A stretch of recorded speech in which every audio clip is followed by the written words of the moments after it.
तो सभी को गुड मॉर्निंग। क्या हाल है सभी के? हाँ भाई, रिजल्ट मिल गया? मिल गया रिजल्ट? सही है। और तेरे को मिला भाई? लेट तो नहीं हुआ था? नहीं मिला? क्यों? तूने मुझे बहुत गाली दी होगी ना? मेरे को हिचकियां भी आ रही थी कल 1 बजे पढ़ाते हुए। आजा। तो यूनिट नंबर 1 हमारा लॉ का आज पूरा कंप्लीट हो जाएगा। आज यूनिट 1 को, और ये बहुत बड़ा यूनिट है, ठीक है? तो पूरे के पूरे यूनिट को आज क्या करेंगे? कंप्लीट करेंगे। ऑफर हमारा कंप्लीट हो गया था। क्लास में आ जाओ सब बेटे, सब क्लास में आ जाओ। हो गया, बहुत बातें होगी तुम्हारी। ऑफर हमारा कंप्लीट हो गया था, एक्सेप्टेंस आज कराना है। और ऑफर और एक्सेप्टेंस दोनों को स्टडी मटेरियल से भी कराना है। डन? तो सभी के सभी बहुत अच्छे तरीके से सुनेंगे।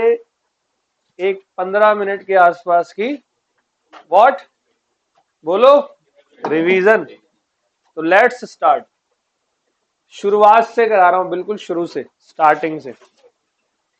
कॉपी में कोई नहीं देखेगा, दिमाग चलना चाहिए, ठीक है? कॉपी में कोई नहीं देखेगा। इंडियन कॉन्ट्रैक्ट एक्ट का जन्मदिन 1 सितंबर 1872। पूरे भारत में ये कानून एप्लीकेबल होता है। ये लाइन सर क्यों कह रहे हो? भारत तो एक ही है। एक अभी है, पहले भी एक ही था, बट एक धारा हुआ करती थी, मतलब आर्टिकल 370, जो जम्मू एंड कश्मीर के ऊपर एप्लीकेबल होती थी। और उसकी वजह से sales of good act, Indian contract act, Indian partnership act, आपके सिलेबस के ये 3 चैप्टर उस पर एप्लीकेबल नहीं होते थे। अब वो बदल दिया गया 2019 6 अगस्त को, और अब से पूरे भारत में कॉन्ट्रैक्ट एक्ट एप्लीकेबल होता है। तो सर जी, ये जो एक्ट हम लोग पढ़ रहे हैं, इस एक्ट में कितने नंबर ऑफ यूनिट्स हैं? तो 9 number of units we will study in this act. और एक एक करके यूनिट 1 हमने स्टार्ट किया। आपके एग्जाम के लिए 35-40 नंबर पकड़ के चल लो, मतलब सीधा पास करवाएगा ये चैप्टर, ठीक है? फोकस करना, एक सिंगल क्लास आपकी छूटनी नहीं चाहिए। मैंने शुरुआत करी, सबसे पहले मैंने बताया, अभी रिवीजन चल रही है, ठीक है? मैंने बताया एग्रीमेंट, सॉरी, कॉन्ट्रैक्ट का मतलब क्या होता है। तो एक सेक्शन है, सेक्शन नंबर 2 क्लॉज H, ये बात बोलता है contract means an agreement which is enforceable by law. ऐसा एग्रीमेंट जिस पर आप लीगल हेल्प ले सको, वो कॉन्ट्रैक्ट होते हैं। तो एग्रीमेंट कैसे बनता है? एग्रीमेंट का एक डेफिनेशन है, section 2 clause E, every promise, every set of promise forming consideration for each other is called agreement. मतलब किसी भी एग्रीमेंट में कंसिडरेशन इंपॉर्टेंट होता है। कंसिडरेशन मतलब मेरे प्यारे बच्चे, पहले भी बताया, something in return. You are paying fees and we are giving services. For you, our services will be treated as consideration, and for us, your fee will be treated as consideration. All well? Okay. फिर हमने बात करी promise क्या होता है। तो when an offer is accepted, it becomes promise. Agreement मैंने आपको बताया 2 टाइप के होते हैं, एक सोशल एग्रीमेंट, एक बिजनेस एग्रीमेंट। कभी भी सोशल एग्रीमेंट में आपका इंटेंशन नहीं होता कि आप लीगल रिलेशन को बनाओ। पक्की बात है, एनफोर्सेबल बाय लॉ नहीं होगा, 100% वो चीज कॉन्ट्रैक्ट नहीं होने वाली। और बिजनेस एग्रीमेंट में आप ऑलवेज इंटेंशन होती है आपकी लीगल रिलेशन बनाने की, पक्का एनफोर्सेबल बाय लॉ होगा, और 100% क्या होगा? कॉन्ट्रैक्ट होगा। तो यहाँ एक कंक्लूजन निकाला था मैंने, सारे कॉन्ट्रैक्ट एग्रीमेंट होते हैं, बट सारे एग्रीमेंट कॉन्ट्रैक्ट, जैसे social agreement contract, business agreement contract. All well?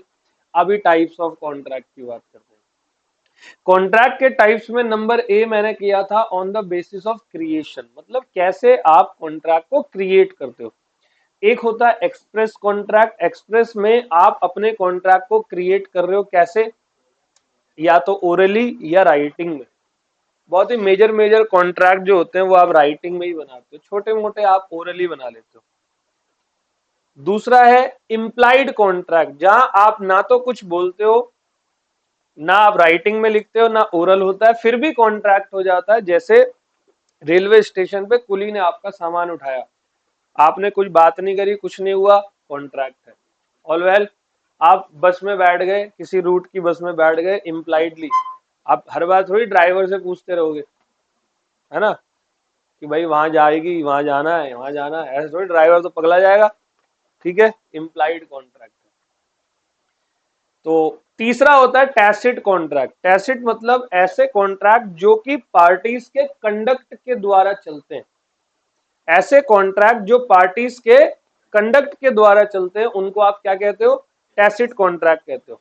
All well, अब टैसिट कॉन्ट्रैक्ट के कई सारे एग्जाम्पल हो सकते हैं, जैसे आप एटीएम जाकर कुछ कैश आप रिसीव करते हो। अच्छा, आप सभी को ऑडियो मिला था सेल्स ऑफ गुड्स एक्ट का? चारों यूनिट का ऑडियो सजा के रखा है कहीं पर? क्यों? अरे सजा के इन द सेंस, तुमने कहीं फोल्डर बना के रखा हुआ है? क्यों नहीं रखा भाई? फोल्डर बनाओ कहीं पर अपने गूगल ड्राइव में या जहां पर भी, और फोल्डर में सातों चैप्टर लिखो, और जैसे जैसे चैप्टर होते जाएंगे मैं आप लोगों को ऑडियो देता जाऊंगा। सेल्स ऑफ गुड्स एक्ट के चारों यूनिट के ऑडियो मिल गए। अब जैसे यूनिट 1 खत्म हो जाएगा ऑडियो आपके पास पहुंचेगा, वो ऑडियो सुनना है। ठीक है, शौक के लिए नहीं दे रहा हूँ, सुनना है उसको। मेरी घटिया आवाज है बट सुन लेना, कोई बात नहीं। ठीक है, वो ऑडियो कब सुनेंगे? जब स्पेयर टाइम है, कहीं से आ रहे हो तो जो भेजी थी दुआ वाले गाने को छोड़ो, कहीं से आ रहे हो या कहीं जा रहे हो तो मोहब्बत को छोड़ के लॉ को पकड़ो। समझ गए बात को?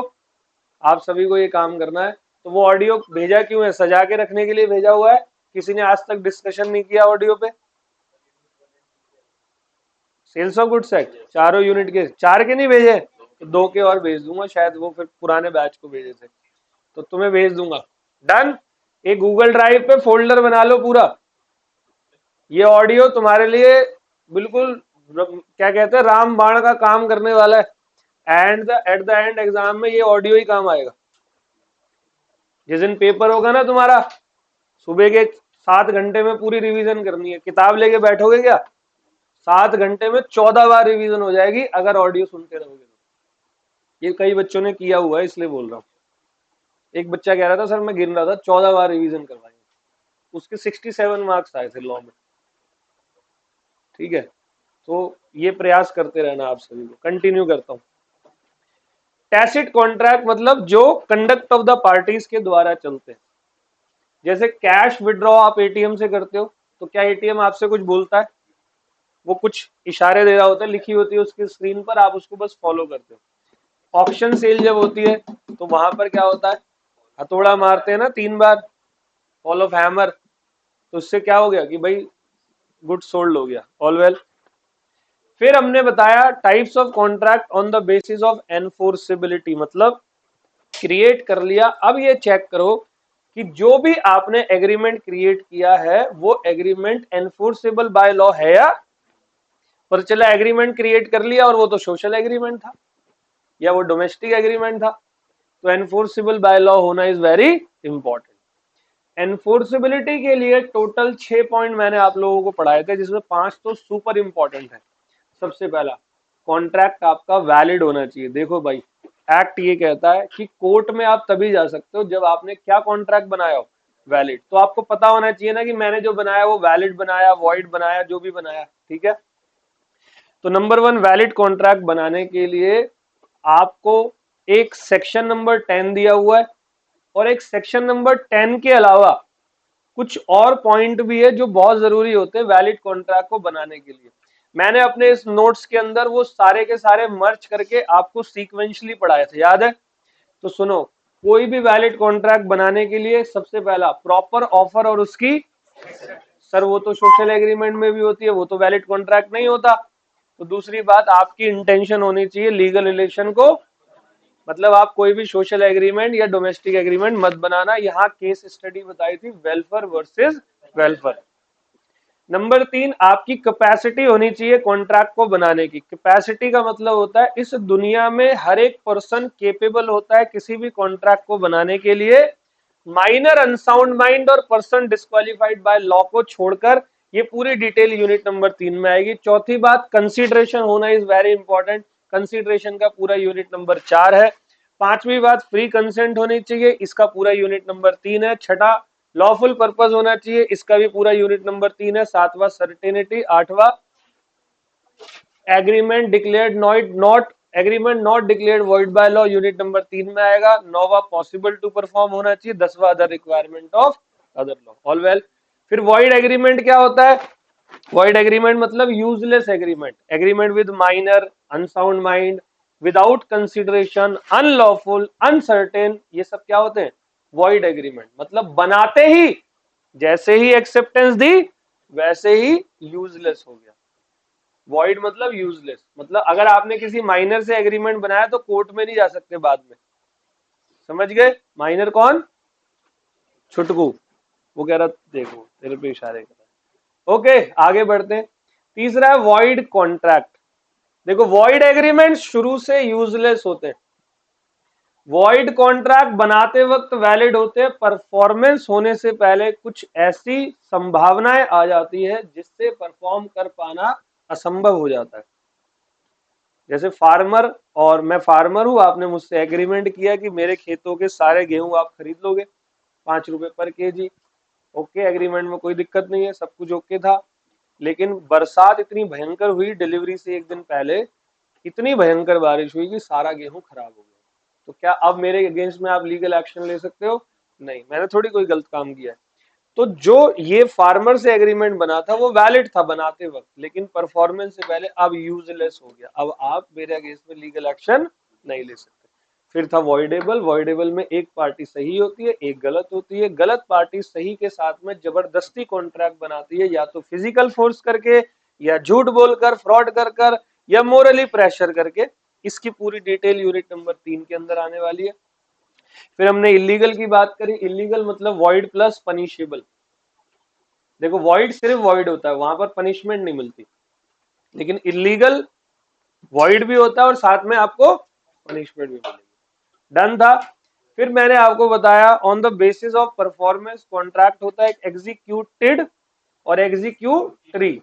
एग्जीक्यूटेड कॉन्ट्रैक्ट में दोनों पार्टी परफॉर्म कर चुके होते हैं, एग्जीक्यूटरी कॉन्ट्रैक्ट में दोनों पार्टी परफॉर्म नहीं करते, बस एग्रीमेंट बनता है, परफॉर्मेंस भविष्य में होगी, फ्यूचर में होगी। एग्जीक्यूटरी दो टाइप के होते हैं, एक यूनिलेटरल और एक, यूनिलेटरल मतलब एक पार्टी ने परफॉर्म कर दिया, एक बाद में परफॉर्म करेगी। जैसे एयर इंडिया की आज मैंने टिकट बुक करी, ठीक है, 10 दिसंबर की फ्लाइट है, पेमेंट मैंने आज ही कर दी, फ्लाइट कब ऑन बोर्ड होगी? 10 दिसंबर को। तो एयर इंडिया परफॉर्म कब करेगा?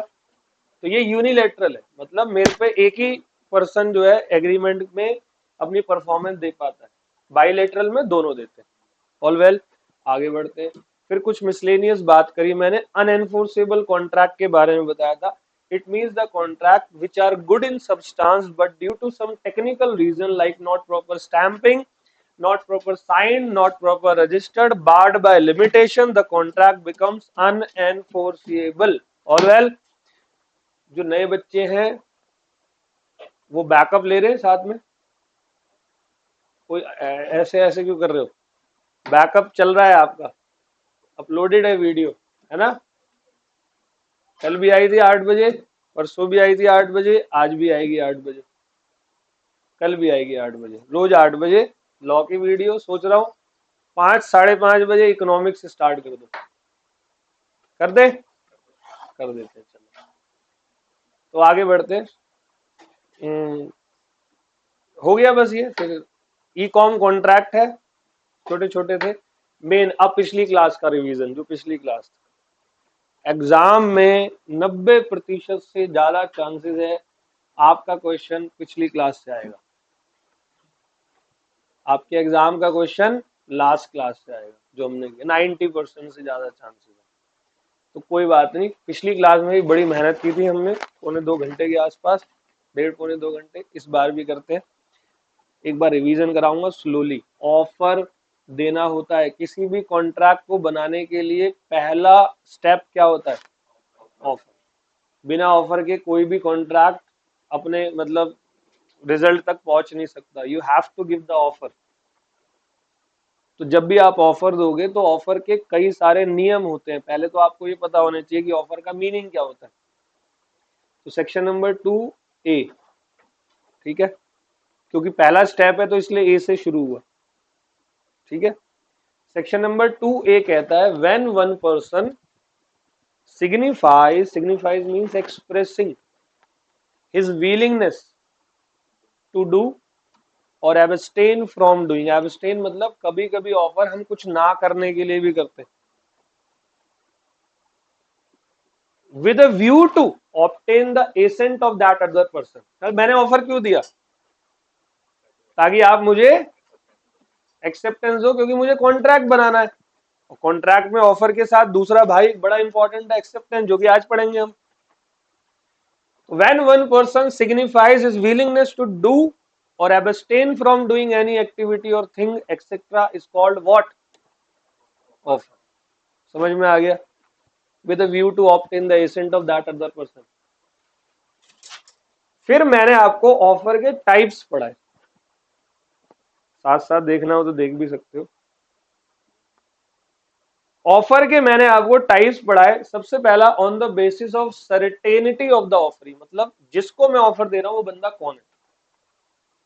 या तो मैं जनरल ऑफर दे सकता हूं जिसमें कोई भी उसको एक्सेप्ट कर सकता है, या मैं स्पेसिफिक ऑफर दे सकता हूं। अब मेरा पूरा बैच है, आप सभी बैठे हुए हैं यहाँ पे। मान लो मैं कुछ 300 स्टूडेंट पढ़ाता हूँ सीए फाउंडेशन के, ठीक है। तो 300 स्टूडेंट को मैंने बोला बैच के अंदर कि 100 नंबर का तुम्हारा लॉ का पेपर है, और लॉ के 100 नंबर के पेपर में अगर तुम लोग 80 प्लस लेके आते हो तो मेरी तरफ से एक बहुत अच्छा एंड्रॉइड फोन, ठीक है। मैं मजाक कर रहा हूँ, ऐसा कुछ नहीं है, मैं लूट चुका हूँ एक बार, भयंकर लूटा था। बताऊं कैसे लूटा था? मैं पढ़ाता था कई साल पहले, ये बात है 2013 की, लक्ष्मी नगर में पढ़ाता था किसी इंस्टीट्यूट में। तो मेरे पास पढ़ते थे उस टाइम पे तकरीबन 140-150 स्टूडेंट थे। तब सीपीटी हुआ करता था, सीए फाउंडेशन नहीं था, क्या था? सीपीटी। दिसंबर अटेम्प्ट था, साल में 2 अटेम्प्ट होते थे, ठीक है, जून और दिसंबर। तो दिसंबर अटेम्प्ट था, तो हमारा बैच यही कुछ जुलाई उलाई फर्स्ट वीक से स्टार्ट हो गया था। स्टार्ट हुआ तो मेरी उम्र भी थोड़ी कम थी उस टाइम पे, मतलब अभी भी कम ही है, मैं ज्यादा बूढ़ा नहीं हूँ। तो उस टाइम पे, आज से ये बात 11 साल पुरानी है, तो मैं अभी 32 का हूँ। उस टाइम मैं 21 के आसपास का था। 21 में बहुत ज्यादा मेच्योरिटी नहीं आती बंदे में, वो चाहे कितना भी समझ ले। जैसे अभी आप लोग अपने आप को बहुत तुर्रम खान समझते होंगे, बट आप लोग बेवकूफ हो, और ये चीज आप खुद एक्सेप्ट करोगे 3 साल बाद कि अबे यार कितने बड़े वाले थे हम। लेकिन अभी आपको लग रहा होगा हम हमसे बोले हम है? तो ऐसे ही मेरे साथ भी।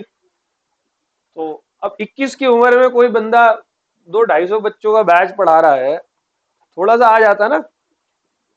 अच्छा, पढ़ाता भी ठीक ठाक ही था।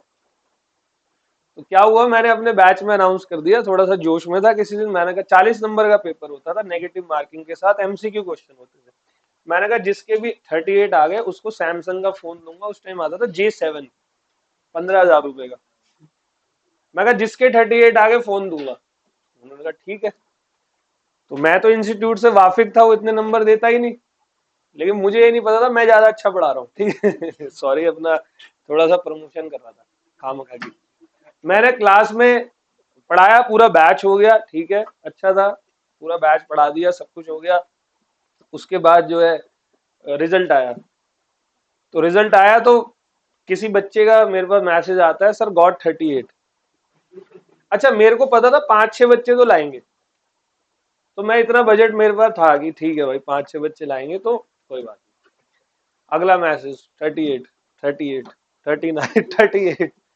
एक 2 बच्चे थे जिसके 40 में से 40 आए थे। मेरे फेसबुक पेज पे उनके अभी भी फोटोज वगैरह डाली हुई है मैंने। मल्लिका नाम है एक लड़की का, उसके 40 में 40 आए थे। पूरा हिस्ट्री था मतलब उस टाइम।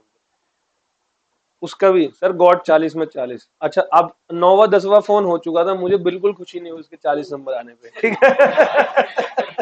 अच्छा, दूसरे लोगों को खुशी होती है, अब मैं टेंशन में। मैं कहा ओ भाई हो गया। अब मैं बैच की इनकम गिन रहा था कितनी मिली मुझे, 6-7 लाख रुपए मिले होंगे। इतने का ही फोन पड़ा। 36-37 बच्चों के 38 या उससे ज्यादा नंबर थे। मेरा दिमाग खराब। मैंने कर लिया भाई, हो गया। आज के बाद कभी भी ऐसी अनाउंसमेंट नहीं करूंगा। फिर रो पीट के कैसे कैसे एक दो दोस्तों के क्रेडिट कार्ड से ले रहे उन बच्चों को फोन गिफ्ट किए। मैंने कहा आज के बाद सालों को नहीं बोलूंगा। 40 में 42 बोल दूंगा, अच्छी बात है। 40 में 40 भी नहीं बोलूंगा। तो मैं फंसा हुआ हूँ बहुत बुरा वाला। अच्छा, वो मेरा कौन सा ऑफर था? वो मेरा स्पेसिफिक ऑफर था, ठीक है। अब मान ले कि मैंने अपने ही 35-36 बच्चों को फोन दिया, पड़ोसी के भी आ जाते दूसरे इंस्टीट्यूट का, सर मैं भी तो लाया हूँ। भाई साहब भगवान कसम सारा गुस्सा उन्हीं पे उतारता पैक करके मारता 12-18 दिन तक। तो सुनना, types of offer on the basis of certainty of the offer, दो टाइप की, एक जनरल और एक specific offer. General offer made to public at large और specific made to a particular person और group of person. All well. तो यहां मैंने आपको एक केस बताया था, Carlill versus Carbolic small ball company. ये जनरल ऑफर का बेस्ड केस है पूरा का पूरा। कार्लिल एक महिला थी, कार्बोलिक स्मॉल बॉल कंपनी ने अपना एक प्रोडक्ट मार्केट में उतारा और प्रोडक्ट पे एडवर्टीजमेंट डाली कि अगर मेरे प्रोडक्ट को as per the direction use करने से आपको कोई समस्या हो जाती है, इन्फ्लुएंजा हो जाता है, तो फिर हम आपको 100 पाउंड देंगे। All well, this is general offer और नॉट? तो कार्लिल ने उसके प्रोडक्ट को यूज किया, मतलब परचेज किया, बकायदा डायरेक्शन पढ़ी, एडवर्टीजमेंट पढ़ी, मतलब ऑफर की कम्युनिकेशन उसको हो गई, और उसने एडवर्टीजमेंट के अकॉर्डिंगली फॉलो करके रिस्पॉन्स दिया। क्या दिया? रिस्पॉन्स दिया। और उसको इन्फ्लुएंजा हो गया। वो जाती है कंपनी में, लाओ भाई पैसा दो 100 पाउंड। कंपनी ने देने से मना कर दिया। तो कार्लिल ने उन कंपनी के ऊपर केस किया कि भाई ये जनरल ऑफर था और मैंने इसको एक्सेप्ट किया डायरेक्शन को यूज करते हुए, तो आपको पैसे देने पड़ेंगे। आ गया समझ में? क्लियर है? यहां पर कार्लिल जीती क्योंकि ये जनरल ऑफर था। फिर हमने बात करी on the basis of timing of second offer की। दो टाइप के ऑफर होते हैं, काउंटर और एक cross offer. Counter means when one person gives offer then another person gives a second offer and the second offer is called cross offer. क्या होता है? It means when two person, ठीक है, identically exchange of similar offer, accidentally exchange of similar offer भी बोल सकते हो। All well. फिर था एक स्टैंडिंग ऑफर, जैसे दूध वाले को बोलते हैं कि भाई मेरे को 1 साल तक 2 साल तक या जब तक मैं मना ना करूं दूध देते जाइयो, ठीक है। अखबार वाला होता है, अखबार वाले का देखा बड़ा खतरनाक, बिल्कुल गेट तो छोड़ो, चौथे फ्लोर पे नीचे से ऊपर देखे बिना ऊपर, बिल्कुल अखबार पैक करेंगे, रबड़ लगाएंगे, सीधा ऊपर। ऊपर कोई ब्रश कर रहा था, मुंह बालकनी में धूप, खत्म। अखबार में आया, अखबार वाले की वजह से डेड बॉडी है ना। मिल्कमैन भी सुबह सुबह आता, अलार्म का काम करता, सुबह 5 बजे बजाना चालू। हस्बैंड कहता है उठ दूध। वाइफ भी आंख बंद करते हुए पतीला लेके गई, उसने दूध डाला, सारा दूध नीचे क्योंकि पतीले की जगह चाय छन्नी ले आई, नींद में थी ना, ठीक है वो भी पूरा अलार्म का काम करता है। चलो अब ऑफर के रूल्स की बात करते हैं। ये सब प्रैक्टिकली होता है, तुम्हें मजाक लग रहा है? होता है ना। चलो, ऑफर के rule number 1, offer must be made with intention to create legal relationship. जब भी आप ऑफर दोगे, आपका ऑफर लीगल रिलेशनशिप की इंटेंशन से दिया गया हो, ठीक है। रिवीजन चल रही है, बस खत्म होने वाली है, फिर आज की क्लास शुरू करेंगे। आपका ऑफर कम्युनिकेट होना चाहिए। You have to give the offer, और communication is very important and communication of offer is when complete, when offeree comes to know about the offer. Offeree कौन होता है? जिसको ऑफर दिया है। फिर हमने बात करी यहाँ, अच्छा एक केस था लालमन शुक्ला वर्सेस गौरी दत्त, ठीक है। मैंने ये केस बताया था, मैंने बोला था देखना हो तो चैनल पे देख लेना। देखा था किसी ने? लालमन शुक्ला नौकर होता है, गौरी दत्त उसका मालिक होता है। गौरी दत्त का भांजा जो है वो खो जाता है, तो गौरी दत्त कहता है भाई ढूंढ के ला। लालमन शुक्ला गया, बिल्कुल पब्लिक में ढूंढ रहा है, पीछे से गौरी दत्त ने अनाउंस कर दिया कि जो भी मेरे भांजे को ढूंढ के लाएगा उसे मैं रिवॉर्ड दूंगा। अभी क्या हुआ? वो ढूंढ के लिए आया, लेकिन उसको तो पता ही नहीं था कि इस पे रिवॉर्ड है। बाद में पता चला। लालमन शुक्ला ने गौरी दत्त से बोला लाओ जी मेरे को रिवॉर्ड के पैसे दो। गौरी दत्त कह रहा है कि तेरे को ऑफर के बारे में ही नहीं पता, तो तू एक्सेप्टेंस कैसे दे सकता है? और कानून के हिसाब से बिल्कुल सही बोला। लालबन शुक्ला को गुस्सा आया, कहता रुक अभी बताता हूँ, कोर्ट गया, केस कर दिया, केस हार भी गया, क्योंकि रूल तो यही है ना कॉन्ट्रैक्ट एक्ट का, offer must be communicated. All well. फिर है ऑफर मस्ट बी सर्टेन। भाई तुम्हें थोड़ा ज्यादा समझ में आ गया है, मैं थोड़ा सा देख रहा हूं, ज्यादा समझ में आ गया है, फिर क्यों हंसे हो, कॉमेडी चल रही है, कॉन्सेंट्रेट करो ना, पेपर बहुत दिक्कत हो जाएगी बाद में। 1.5-2 घंटे बैठते हैं, बाहर जाके बात किया करो, मेरे को पकड़ लिया करो, मैं भी करूंगा साथ में लेकिन क्लास के अंदर concentration. Offer must be certain. Certain का मतलब मेरे बच्चे, जब भी आप ऑफर दोगे सारी टर्म्स एंड कंडीशन सर्टेन होनी चाहिए। कुछ हाइड एंड सीक का गेम नहीं चल रहा है यहाँ पे, आपको सीधा सीधा बोला जाएगा, ठीक है। अब आप यहाँ पे मैडम से बोलने, ऑफर दिया होगा आपने मैडम को, तो क्या बोला होगा, मैडम पढ़ना है, पढ़ाई तो होती है, क्या पढ़ना है, बस पढ़ाई करनी है, ठीक है अरे भाई बोलना क्या पढ़ना है, पढ़ लेंगे मैडम, ऐसा नहीं होता आपको साफ साफ बोलना है, मेरे को सीए फाउंडेशन करना है, सीए में फाउंडेशन करना है, सीए इंटरमीडिएट करना है, सीए में इंटरमीडिएट करना है, जो भी आपको करना है, समझ गए। ओके। फिर है offer is different from mere declaration of intention. अब जैसे मैं ये बोलूं कि यार मैं सोच रहा हूं अपनी मोटरसाइकिल बेच दूं, क्या ये ऑफर है, ये तो डिक्लेरेशन ऑफ इंटेंशन है। हमें ये बोलता कि क्या तुम मेरी मोटरसाइकिल 20,000 रुपए में खरीदोगे, this is a valid offer. All well. सबसे इंपॉर्टेंट, आपको जब मैं स्टडी मैट पढ़ाऊंगा तो वहां इनविटेशन टू ऑफर को तो बहुत बड़ा एक्सप्लेन किया उन्होंने। तो offer is different from invitation to. Invitation to offer क्या होता है, मैं आपको इनवाइट कर रहा हूं कि तुम आओ और मुझे ऑफर दो, आ बैल मुझे मार, समझ गए चलो। इनविटेशन टू ऑफर के बाद ऑफर नेगेटिव टर्म में नहीं होना चाहिए, और लास्ट है ऑफर में भी कंडीशनल। ऑफर में कुछ कंडीशन आप रख सकते हैं, जैसे हमने आपको बोला भाई यहाँ क्या आप लोग पढ़ाई करोगे, हमारे यहाँ सीए फाउंडेशन, शर्त ये है समय से आना है, समय से जाना है, नहीं जाने का टाइम फिक्स नहीं है, हो सकता है 15-20 मिनट ऊपर हो जाए, होते हैं ना आप लोगों के, आगे आगे कोर्स बढ़ेगा तो आधे आधे घंटे भी आगे होंगे, क्यों होंगे, समय कम होता है, क्वालिटी खराब नहीं करनी कभी भी।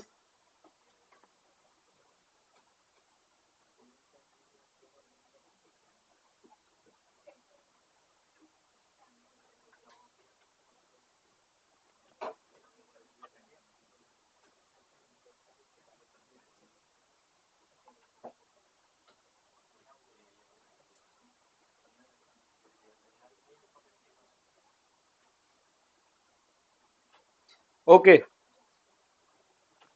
अब आज की क्लास शुरू करते हैं। क्लास टॉपिक का नाम है क्या, एक्सेप्टेंस, ठीक है,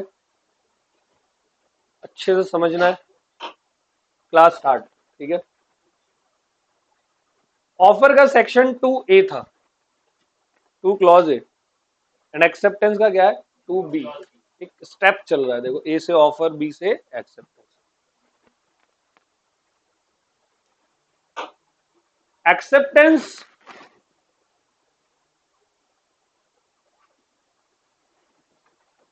में क्या हुआ, किसी पर्सन ने ऑफर दिया, ऑफर अब मेरे को पूरा समझ में आता है। When one person signifies his willingness to do or abstain from doing any activity or thing etc. is called offer, with a view to accept कि the assent of that other person। तो जो other person हमें answer देगा, अगर हाँ में देता है तो उसको क्या बोलेंगे, एक्सेप्टेंस। सही है। इसको मैं ऐसा नहीं बोल सकता, it means positive reply bye offeree. Offeree ने क्या दे दिया, पॉजिटिव रिप्लाई दे दिया। बहुत सिंपल रखते हैं, एक्स ने वाई को बोला कि would you like to buy my car for ₹1,00,000, ठीक है। तो ये एक्स ने वाई को क्या दिया, एक्स कौन है यहां पर और वाई कौन है? अब वाई दो चीज कर सकता है। वाई या तो बोलेगा yes I will by your car for ₹1,00,000, या वाई बोलेगा नो। अब नो तो फिर बात ही खत्म, कॉन्ट्रैक्ट तो बनना ही नहीं, अब निकलो। लेकिन जैसे ही यस बोल दिया वैसे ही ऑफर प्लस ये यस यानी कि एक्सेप्टेंस दोनों मिलकर क्या बन गए? अब चेक करो, कार को बेचना क्या एनफोर्सेबल बाय लॉ होता है? तो यस बिजनेस एग्रीमेंट है, तो क्या चीज बन गई? तो हमें इस पोजीशन पे यानी कि कॉन्ट्रैक्ट तक पहुंचने के लिए सारे स्टेप्स को फुलफिल करना होता है। नंबर 1 मैंने पिछली क्लास में ऑफर का स्टेप बताया और अब मैं आपको दूसरा बता रहा हूं, क्या? एक्सेप्टेंस। ऑल वेल, जैसे ऑफर के टाइप्स होते हैं ना, एक्सेप्टेंस का कोई टाइप नहीं होता, एक्सेप्टेंस के रूल्स होते हैं। डन, चलो। मीनिंग बहुत सिंपल है, it means the positive reply by the offeree is called acceptance. Rule number दूसरा टॉपिक, रूल्स अबाउट एक्सेप्टेंस। बड़ी इंपॉर्टेंट क्लास है आज की, ठीक है, थोड़ा ध्यान से समझना। एक्सेप्टेंस का रूल नंबर 1 मैं लिखूंगा बाद में, पहले आपको आंसर ही देता हूं डायरेक्ट एग्जांपल से। मुकेश अंबानी ने जो है अमिताभ बच्चन को ऑफर दिया कि would you like to buy my car for ₹2 CR। कितने में? 2 करोड़। अब देखो, या तो हो सकता है अमिताभ बोले यस, तो क्या हो गया? एक्सेप्टेंस। या तो बोले नो, क्या हो गया? रिजेक्शन। खत्म ही होगी, फिर कोई बात ही नहीं है, ऑफर लैप्स हो गया। या हो सकता है ए बी ये बोले yes I will by your car but for ₹1.8 CR। क्या हमारा? एक्सेप्टेंस दी क्या? तो अगर आपकी एक्सेप्टेंस में कोई शर्त है तो वो एक्सेप्टेंस वैलिड क्या हो गया? ये मैंने आपको सिखा रखा है ना, इसको क्या बोलते हैं? Counter offer. समझ गए? तो शर्त number 1, rule number 1, acceptance must be unqualified. Must be qualified मतलब होता है कंडीशनल, और अनक्वालिफाइड का मतलब क्या होता है? देखो यहां पर अमिताभ बच्चन ने कंडीशन डाल दी, तो क्या मार दिया? Counter offer.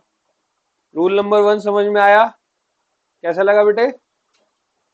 चलो जरा समझना, एक्सेप्टेंस का यहां पर सेक्शन नंबर 2 ब्रैकेट में बी दे रहा है, कहता है consent to the offer. Acceptance means offer का क्या दे रहा है? कंसेंट दे रहा है।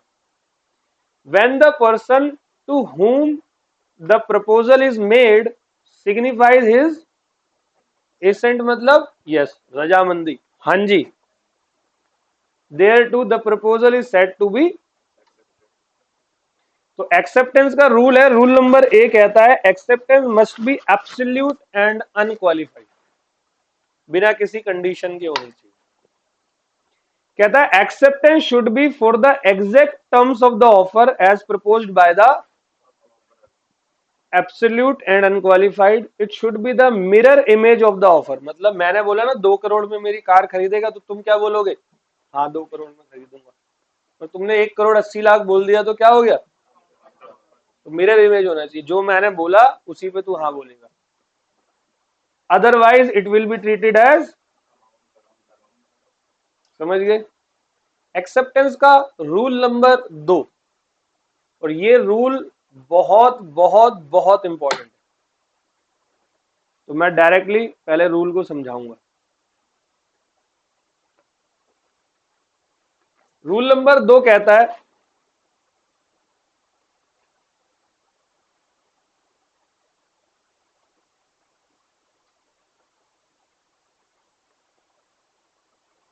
एक्सेप्टेंस मस्ट बी कॉन्सेंट्रेशन 100% रहना चाहिए अभी व्हाइट बोर्ड पे, ठीक है। Acceptance must be communicated,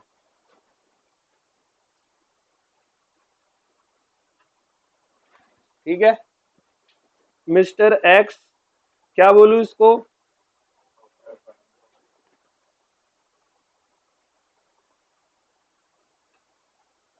mister Y क्या बोल दूं?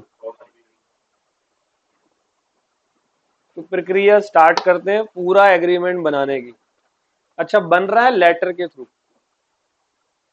एक्सेप्टेंस मस्ट बी कम्युनिकेटेड, देखो ये एक्ट कब आया, घटना क्या है, 1872। आज क्या दौर चल रहा है, 24।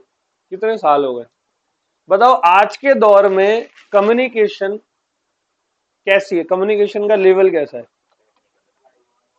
बहुत ही super fast, super duper fast.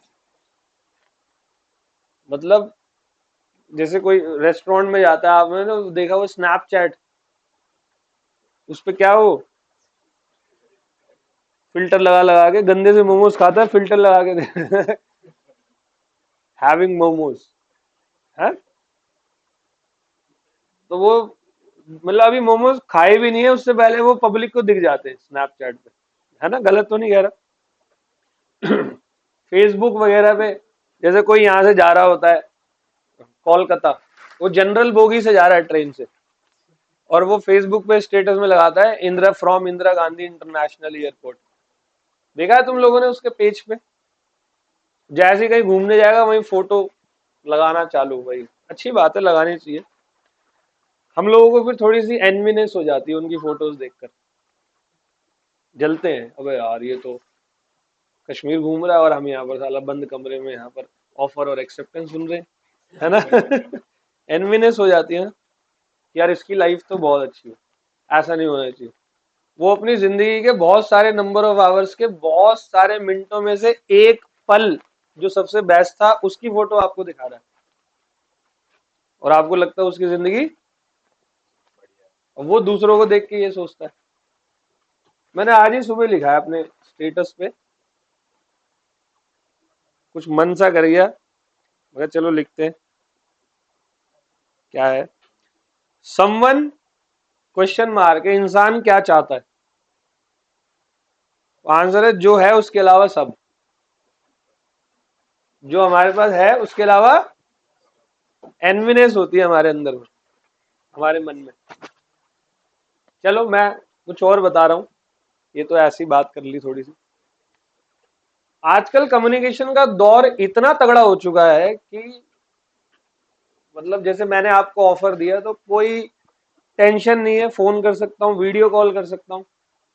Skype पे, तो स्काइप भी आउटडेटेड हो चुका है। और आप मुझे जब एक्सेप्टेंस दोगे तो क्या एक्सेप्टेंस में कोई प्रॉब्लम आएगी कम्युनिकेशन में? लेकिन प्रॉब्लम आती थी पहले। ये एक्ट कब आया, 1872 में। और तब मोस्ट ऑफ द कॉन्ट्रैक्ट कैसे बनते थे, लेटर के।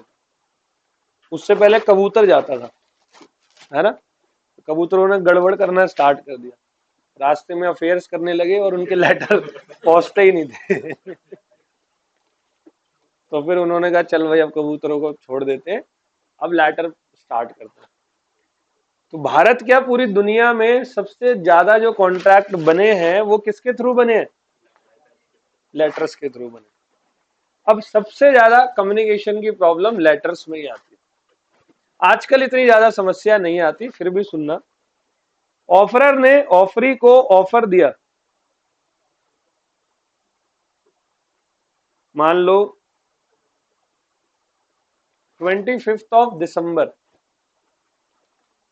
ऑफर पहुंचा 27 दिसंबर को, पहुंचा है, सामने वाले ने उस ऑफर को पढ़ा नहीं है, अभी अभी पहुंचा। मिस्टर वाई ने रीड किया, मान लो सेम डे, या चलो एक दिन और बढ़ाते हैं, 28 तारीख को रीड किया।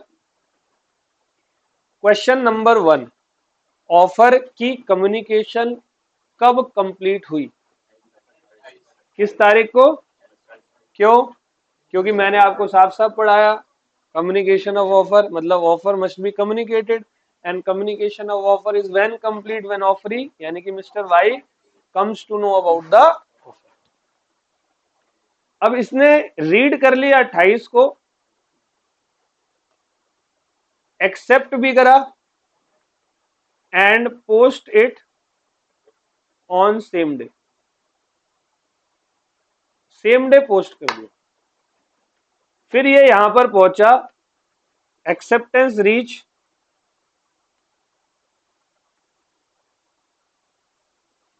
30/12 को। तो बताओ एक्सेप्टेंस की कम्युनिकेशन कब कंप्लीट हुई? 30। आ गया समझ में? ये तो बहुत सिंपल है, अब थोड़ा टिपिकल करते हैं। प्रश्न है आपसे कुछ?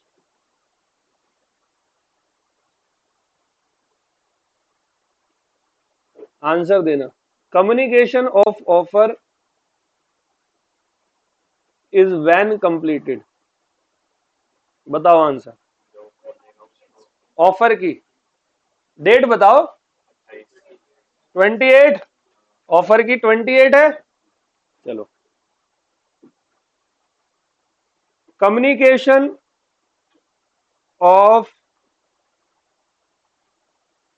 एक्सेप्टेंस इज व्हेन कंप्लीटेड, गलत तो नहीं है?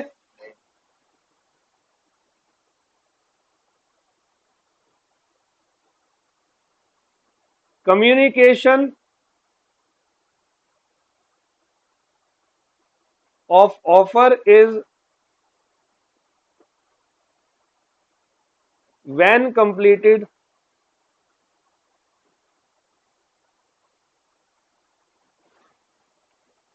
सर ये क्या है? Against offer. क्वेश्चन पूछ रहा है ऑफर की कम्युनिकेशन कब कंप्लीट हुई, किसके अगेंस्ट में?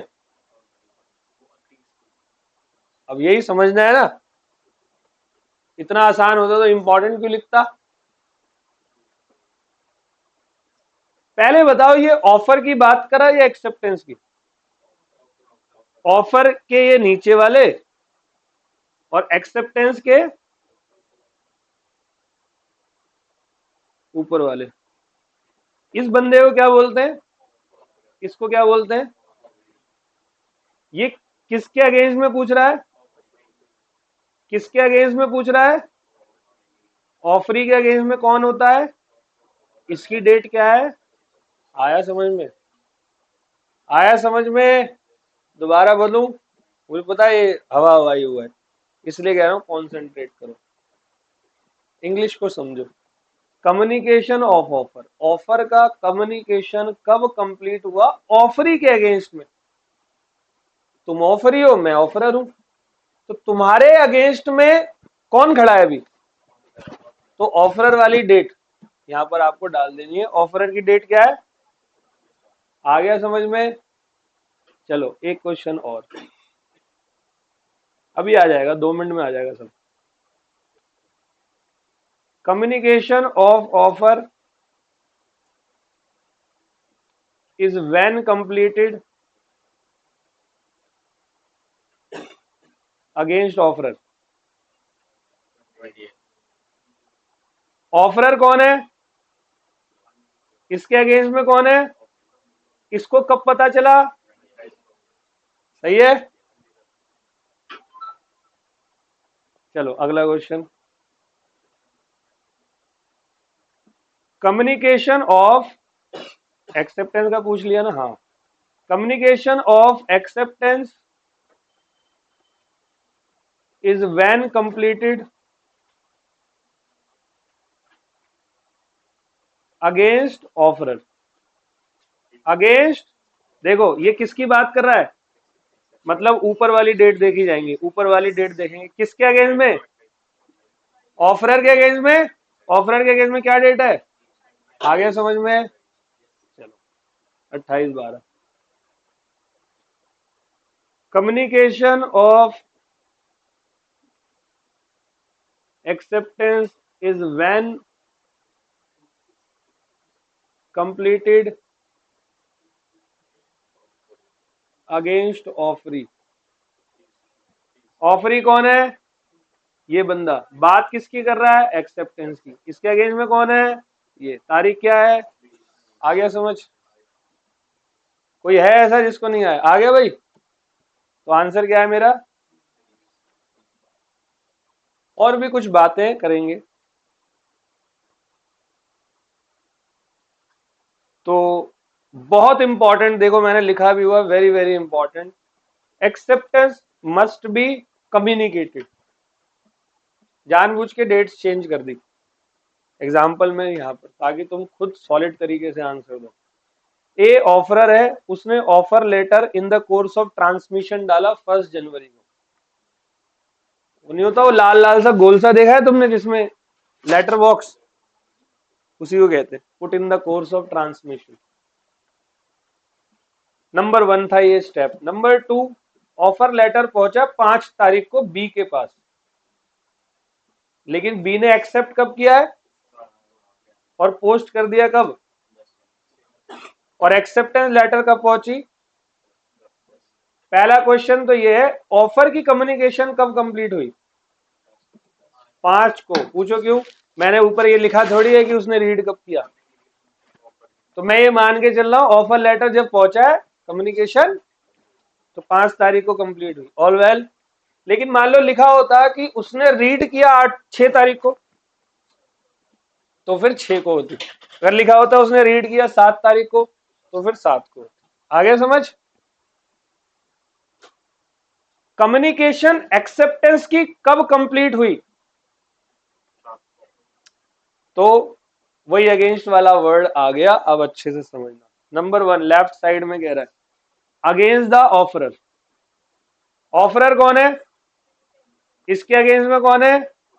बात ऑफर की कर रहा है एक्सेप्टेंस की? एक्सेप्टेंस की। इसकी तारीख क्या है? देखो आगे समझ में। अब ये कह रहा है communication of offer acceptance is when complete against offeree. Offeree कौन है? इसके अगेंस्ट में कौन है? बात किसकी कर रहा है? कैसा लगा बेटे? ये टॉपिक 99% बच्चे को नहीं पता। वो ऐसी क्लास में तो टीचरों को बोलना ही नहीं आता। बहुत सिंपल है। आगे समझ। अब कुछ स्पेशल सिचुएशन है, वो अच्छे से समझना। सबसे पहला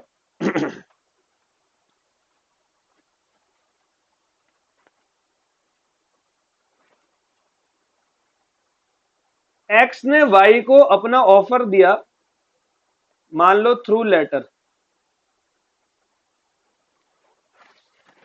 ऑफर दिया 5 जनवरी को और वाई ने एक्सेप्ट किया 8 जनवरी को 10 बजे। और एक्सेप्ट करते ही क्या बन गया? और ये दोनों पार्टी आपस में बाइंड हो गई परफॉर्म करने के लिए। प्रश्न ये है कि एक्स ने लेटर भेजा कि भाई मैं अपनी कार तुझे बेचना चाहता हूं 1 लाख रुपए में। लेटर भेजने के 2 घंटे बाद एक्स को ऐसा फील हुआ कि नहीं यार मैं अपनी कार नहीं बेचूंगा, बट लेटर तो। क्वेश्चन ये है कि क्या अपने ऑफर को मिस्टर एक्स रिवोक कर सकता है? कर सकता है। एक्सेप्ट होने से पहले कभी भी। क्योंकि लीगल ऑब्लिगेशन कब बनेगी? एग्रीमेंट बनने पर। 8 जनवरी को 10 बजे से 1 मिनट पहले तक भी अगर एक्स ने वाई को किसी भी फास्टेस्ट मीन्स ऑफ कम्युनिकेशन से ये बोल दिया कि मैंने तेरे पास एक ऑफर लेटर भेजा हुआ है और मैं उस ऑफर लेटर को रिवोक कर रहा हूं, प्लीज उसको एक्सेप्ट मत करना, तो यहां पर मिस्टर एक्स का रिवोकेशन जो है वो वैलिड माना जाएगा। All well. अब होता है ना भाई, अब मैंने तुम्हें कोई ऑफर दिया, फिर माइंड चेंज हो गया कि नहीं यार ये तो मैं एक्सेप्ट ऑफर वापस ले सकता हूं। शर्त ये है कि तुमने हाँ नहीं बोला। अब ऐसे ही सेम एक्सेप्टेंस है, अब एक्सेप्टेंस भेज दी उस बंदे ने, तो एक्सेप्टेंस रिवोक हो सकती है पहुंचने से पहले।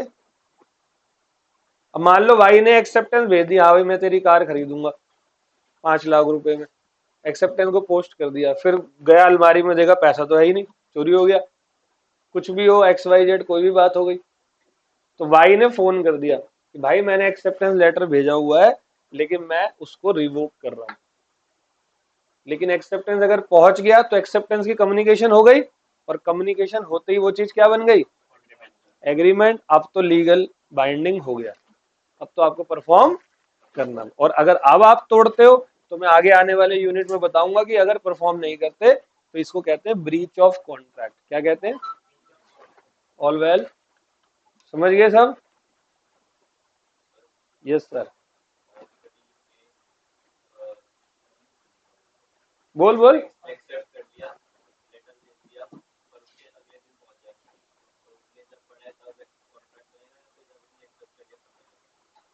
जैसे ही सामने वाले पर्सन ने एक्सेप्ट किया उसकी तरफ से वो चीज कॉन्ट्रैक्ट बन गई।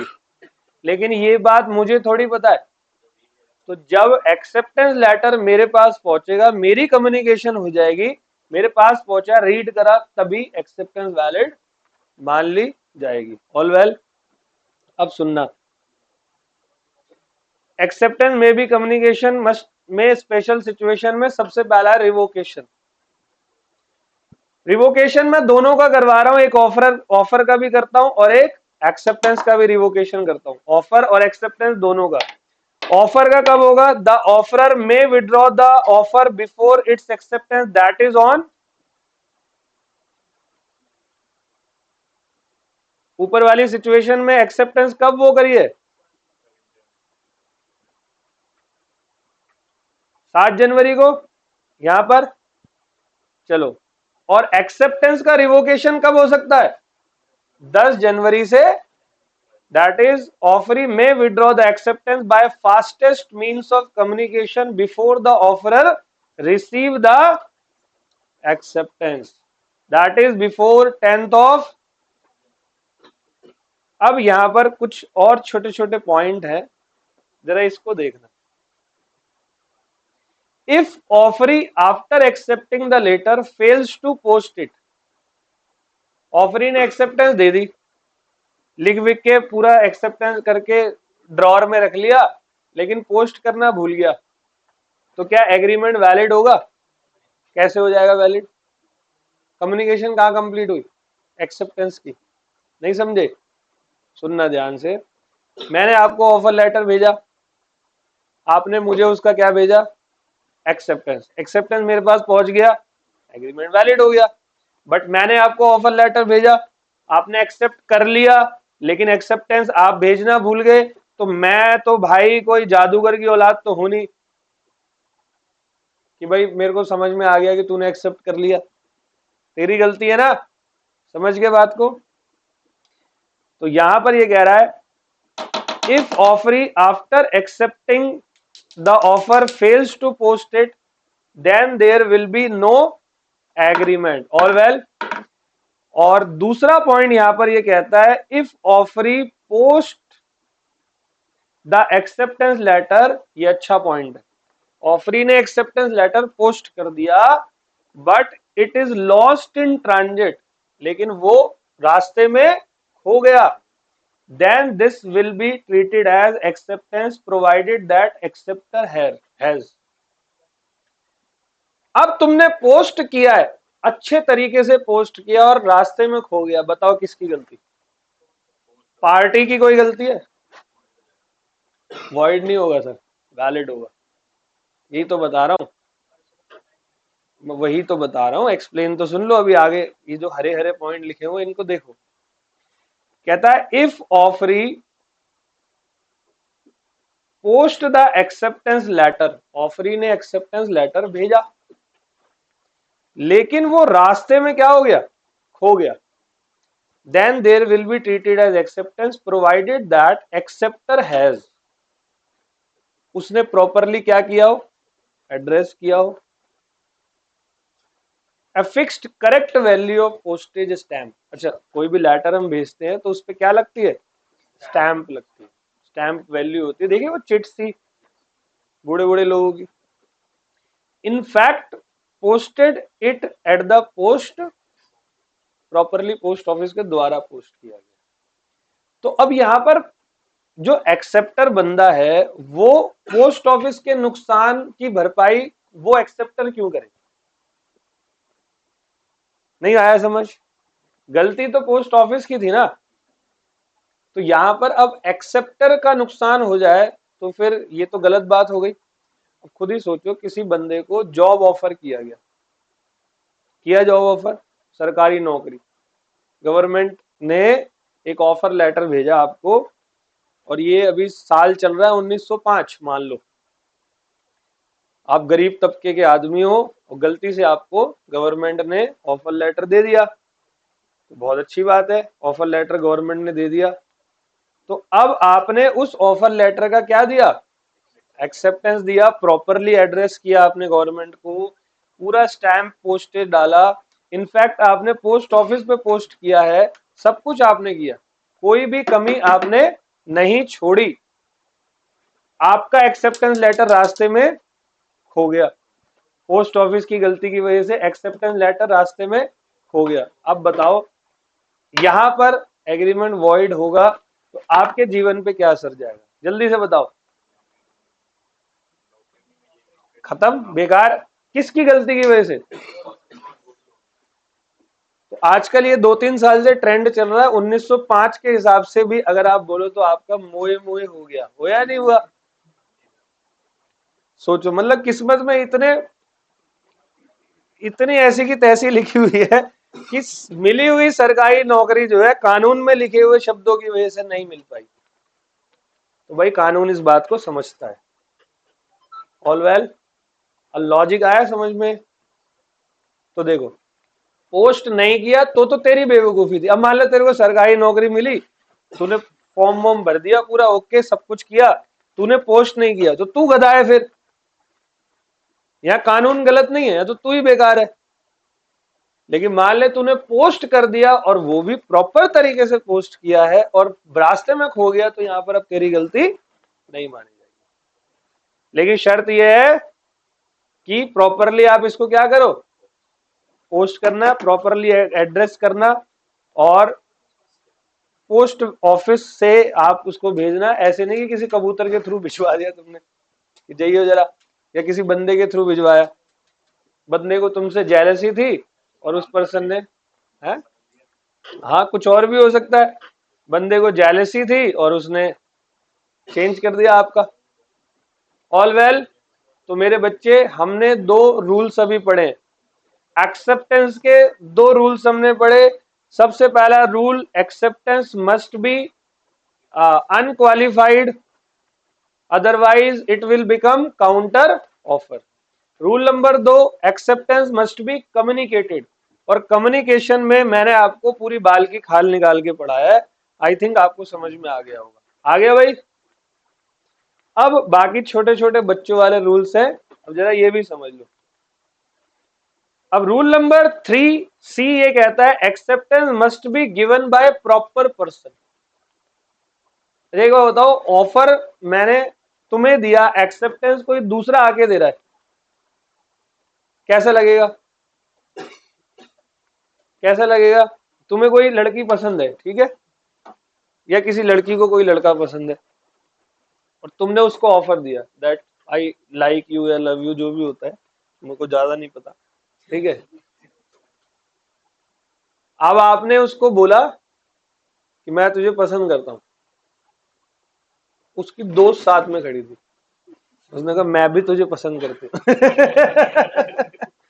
तो यहां पर भी हुआ मोए मोए, है ना? इमेजिन करो, अच्छा लगेगा ऐसा? तुम्हारी घटिया लेवल की बेइज्जती नहीं हुई? तुमने ऑफर दिया एक्स को और एक्सेप्टेंस दी किसने? वाई ने, है? हाँ। हुआ है किसी का ऐसा? कोई बताएगा भी नहीं हुआ है तो, ठीक है। तो कई बार ऐसे मेरे एक दोस्त के साथ हुआ था, तो सूरज नाम था मेरे दोस्त का, और वो एक लड़के से बड़ा प्रेम करता था। ठीक, अनामिका नाम था लड़की का। तो कॉलेज में थी, क्लास में साथ में, और अनामिका की एक दोस्त थी, फ्रेंड थी, पता नहीं क्या नाम था, मेरे को याद नहीं आ रहा उसका, नीलम वीलम कुछ ऐसी था। तो वो दोनों फ्रेंड साथ में ही रहती थी, और सूरज जो है वो अनामिका पे डोरे डाल रहा था। ठीक है, जैसे तैसे करके वो उसको थोड़ा सा इम्प्रेस करने की कोशिश कर रहा था। तो एक दिन उसने अनामिका को बोल दिया कि मतलब आई लव यू। तो अनामिका ने कहा ठीक है, मैं बाद में बात करूंगी। उससे पहले ही उसका नीलम का मैसेज आ गया, मैं तुझसे प्यार करती हूँ ये, और मैंने कहा भाई, मैंने कहा सूरज तेरी जिंदगी खराब है, तू मेरे से 20 रुपए ले, बुध बाजार जा, चूहे मारने की दवाई ले, 18-20 गोली एक साथ खा, और मर जा। ठीक है, तो एक्सेप्टेंस हमेशा प्रॉपर पर्सन देगा। मैंने जिसको ऑफर दिया, एक्सेप्टेंस मुझे वही बंदा देगा। तो देखो, जनरल ऑफर में any person can accept, yes और नो, और स्पेसिफिक ऑफर में only specific person can give the accept. ठीक है, तो वो स्पेसिफिक था, सूरज ने जो अनामिका को बोला, और वो नीलम आंसर दे रही है, तो ये डन नहीं है। हालांकि वो बिजनेस एग्रीमेंट नहीं था, बट सिर्फ एग्जांपल दे रहा था। D point, acceptance must be within fix time, और if there is no fix time then within reasonable time. मान लो आपने मुझसे कोई क्वेश्चन पूछा, डाउट, तो आपके एग्जाम में अभी 3.5 महीने के आसपास है, तो मैं आपको अगर 2-3 दिन लेट भी आंसर भेजूं तो कोई प्रॉब्लम? और मान लो कल सुबह ही आपका एग्जाम है, आज रात को आपने डाउट पूछा और मैं परसों आपको आंसर भेज रहा हूं, तो एक आंसर आपका भी आएगा। ठीक है। वो अभी तुम नहीं बता सकते, बट आएगा, है ना? तो मैं आपसे क्या कहना चाह रहा हूं, मैं ये कहना चाह रहा हूं दैट कि अगर मैंने ऑफर आपको दिया है तो आप उसकी एक्सेप्टेंस फिक्स टाइम में दो। जैसे कई कंपनीज ऑफर निकालती है कि 7 days offer, big billion sale होता है 7 डेज का। अब तुम 10वें दिन भी पहुंच गए, मेरे को 60% डिस्काउंट चाहिए, तुमने तो बोला था। ओ भाई, 10वें दिन आया है, तो हमने 7 दिन के लिए बोला था, है ना? तो फिर वो वैलिड नहीं होगा। अगर टाइम फिक्स नहीं है तो आप रीजनेबल टाइम में बताओ। मैंने कहा कि भाई मेरी कार खरीद ले, कहता बताता हूँ। मैं कहा ठीक है। वो 9 साल बाद आया, कहता ला भाई, अब खरीदता हूँ तेरी गाड़ी। समझ रहे हो? और ई पॉइंट कहता है acceptance must be in prescribe method. Acceptance आपका प्रेस्क्राइब मेथड में होना चाहिए। मतलब आप कभी ऑफिस में गए हो, किसी के ऑफिस में गए हो, अभी तो जाने का ज्यादा मौका नहीं मिला होगा, आपको पता है ऑफिस में कोई भी काम मेल के थ्रू होता है, जीमेल, ईमेल। जैसे कि मैं गया बॉस के पास, मैंने कहा सर ये हो गया, तो बॉस पता क्या बोलेगा, मेल करो। क्यों? वो एक प्रेस्क्राइब मेथड है। कोई छुट्टी लेता है ना ऑफिस में, मेरी वाइफ है, वो अगर कभी छुट्टी लेती है तो उसको सुबह सुबह मेल करनी पड़ती है, वो सुबह सुबह मेल करनी पड़ेगी। वही मेथड है। फोन नहीं कर सकते, व्हाट्सएप नहीं कर सकते, आपको मेल ही करना पड़ेगा। मतलब उन्होंने साफ बोला है आप एक्सेप्टेंस हमें प्रेस्क्राइब मेथड में दोगे तो प्रेस्क्राइब में ही देना। ऑल वेल, एग्जाम्पल देता हूं तुम्हें। अभी 3-4 दिन पहले मैंने वो अनंत अंबानी और राधिका मर्चेंट का वेडिंग कार्ड देखा। प्री वेडिंग नहीं, वेडिंग कार्ड। ठीक है, अभी तो प्री वेडिंग चल रहा था उनका, अभी चल ही रहा है। शादी ऐसी होनी चाहिए, साल भर प्री वेडिंग, फिर पोस्ट वेडिंग। उनका तो बढ़िया चलता है सिस्टम, है ना? पहले किया मुंबई में, नहीं अहमदाबाद, कहाँ, गुजरात में, जामनगर, और फिर अभी शिप में, एक शिप में करा था ना, वो सारा बॉलीवुड वही था। मैं तो कह रहा हूँ वही शिप टाइटैनिक बन जाता। फिर नई मूवी आती, एक था बॉलीवुड। ठीक है। गलत तो नहीं कह रहा? तो वो शिप में अभी सारे के सारे बढ़िया पार्टी वार्टी कर रहे थे। अब वो कुछ जुलाई में किसी तारीख को, जहां तक मुझे याद है 28 जुलाई को उनकी शादी है। तो शादी का कार्ड था एक रेड कलर का बढ़िया सा लिखा हुआ है। तो अब आता है कोई कार्ड, तो अंबानी की शादी है तो वो तो न्यूज में भी चलेगा कार्ड। और हम जैसे आदमियों की शादी होती है, हम तो जिसको कार्ड दे रहे हैं वो भी नहीं पढ़ता। अच्छा ठीक है ना, आ जाएंगे, ठीक है। हम मैंगो पीपल है भाई, क्या करें।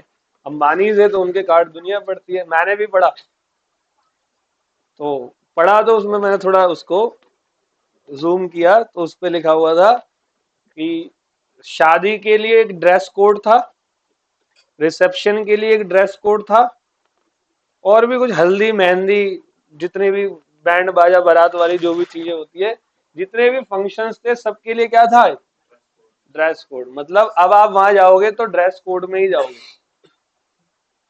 वो छोड़ो, अपने स्कूल क्या पहन के जाते हो, जाते थे? कोई है जीन्स वीन्स टॉप पहन के पहुंच गया? टीचर डे की बात नहीं कर रहा, इसके अलावा नॉर्मल डे पे जनरली, खासकर दिल्ली के वो जो सुपीरियर प्राइवेट स्कूल्स हैं, उनमें तो आपके जूतों के ऊपर धूल भी देखी जाती है ना? किसमें? हाँ, नाखून देखे जाते, सॉक्स देखे जाते। मैं तो कह रहा हूँ निकालो मुंह पे मारो उसके लिए, ज्यादा शौक है सॉक्स देखने का। आपका पूरा सब देखा जाता ना।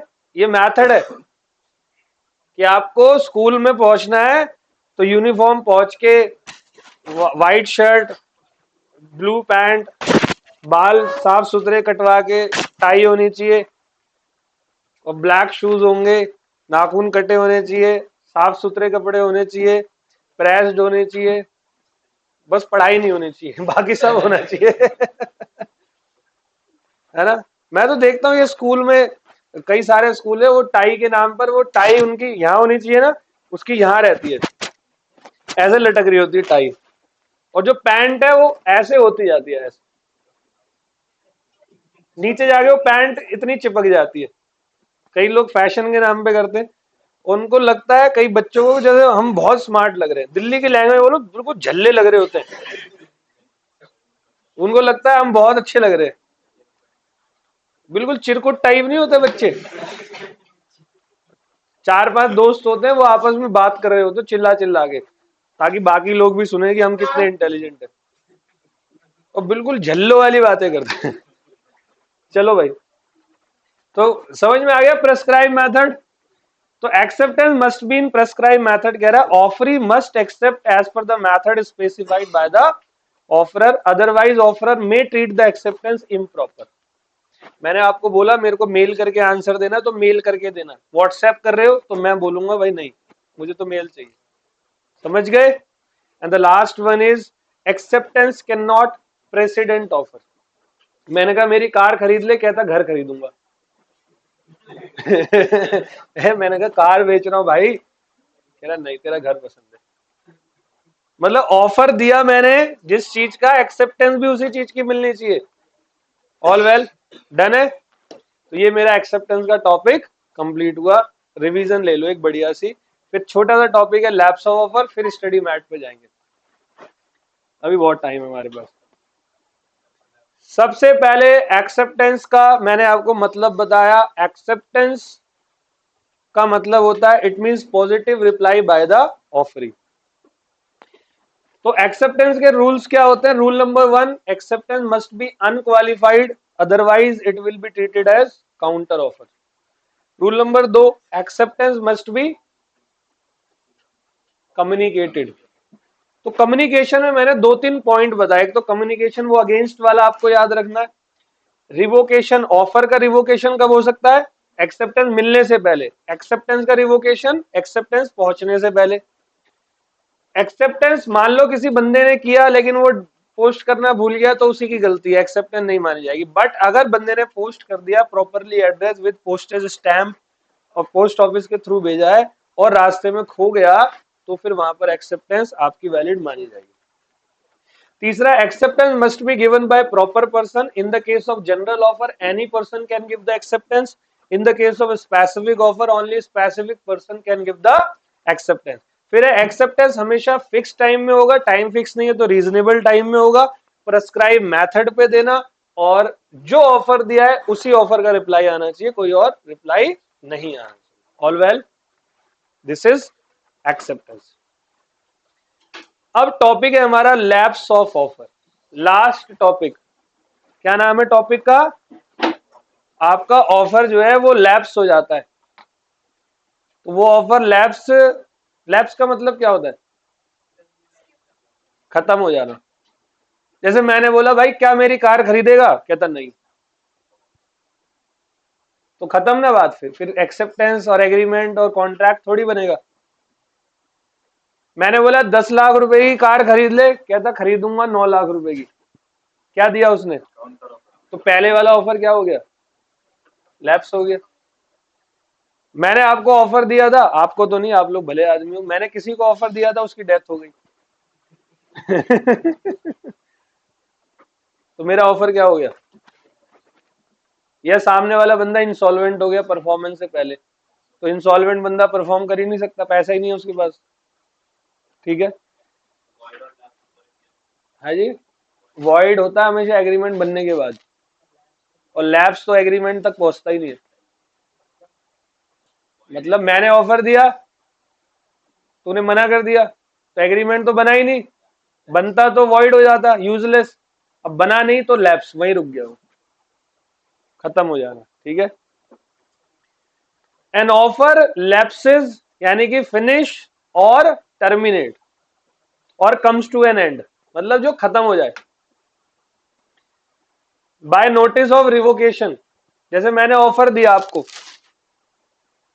ऑफर आपने पढ़ा नहीं था, उससे पहले मैंने कॉल कर दिया भाई मेरा एक ऑफर पहुंचने वाला होगा, उसको पढ़ने की जरूरत नहीं है, पढ़े तो शौक से पढ़ लियो, एक्सेप्टेंस मत दियो, क्योंकि मैं अपने उस ऑफर को रिवोक कर, रिवोकेशन करा तो लैप्स हो गया।